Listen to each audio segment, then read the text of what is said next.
So what is home? It sounds like such a simple question, right? But if you really stop to think about it, the answer gets complicated, and it gets complicated fast. So let's dive in, because what we all mean by home goes so much deeper than just four walls and a roof. I mean, is it just a physical structure, a shelter from the rain? Or is it a feeling, a sense of safety, of belonging, of being totally and completely yourself? That's the core question we're going to explore today, looking at the huge, crucial difference between a house and a home.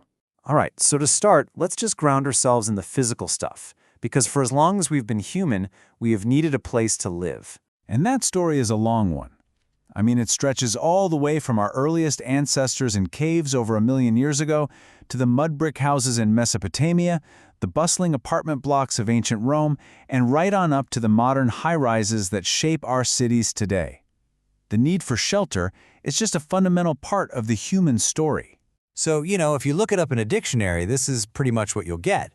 A home or a domicile is a space for residence. It's functional, it's practical, but as we're about to see, this definition, it barely even scratches the surface. Okay, and now we arrive at the really crucial distinction. A building is one thing, but that feeling of home, that's something else entirely. And to really understand that feeling, we're going to turn to a fascinating PhD thesis from the University of Sheffield. See, researchers spoke to people who had actually experienced homelessness to find out what home truly means when you've known what it's like to be without one. This, right here, lays the distinction out perfectly.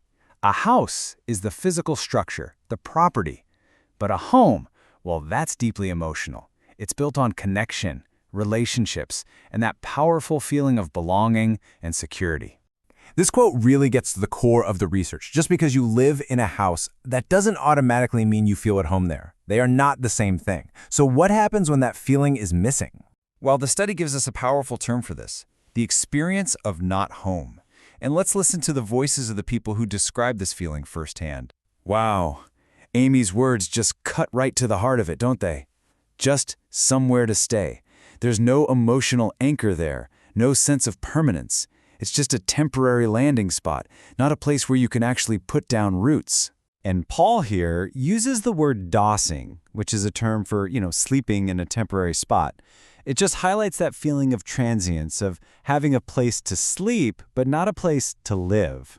Craig's reflection is so telling. It shows that for so many, the feeling of home is something they knew once, maybe as a kid, but have since lost. Every other place just becomes a functional space, totally lacking that essential emotional connection. So the research defines not home perfectly. It isn't about the quality of the building at all. It's about having a negative or even a missing relationship with that building. It's this deep feeling of dislocation. Okay, so if not home is the problem, what's the solution? What are the essential ingredients that can actually transform a simple dwelling into a real home? Well, the study suggests it's all about fulfilling a much deeper human need. We've all seen Maslow's hierarchy of needs, right? Well, policy on homelessness often focuses on the very bottom of the pyramid, that physiological need for shelter and safety. And look, that is absolutely vital. But the Sheffield study argues that true homelessness, in that emotional sense, is actually a problem higher up the pyramid. It's a lack of belonging, of social connection, of esteem. So based on the real experiences of the participants, these are the ingredients that help fulfill those higher needs. Things like having control over your own space, the ability to personalize it, a sense of stability. But towering above them all is one key ingredient, and that is positive relationships. Anthony says it just perfectly. It wasn't the building that made his childhood house a home, it was the people in it. It was his mom. This idea is the foundation of everything. Which brings us to the ultimate conclusion of all this research. Home is, fundamentally, a story about our relationships with other people. This is such a powerful way to reframe the whole thing.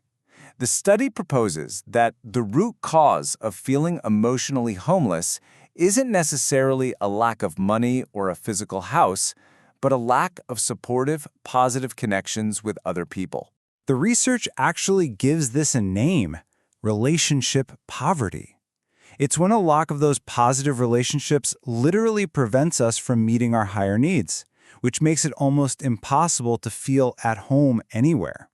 It's a profound idea that shifts our focus from material lack to social and emotional lack. This quote from Claire is it's incredible. She's describing why a homeless hostel, a place most people would consider the exact opposite of home, actually felt like one to her. And why? Because the people there, the staff, they cared.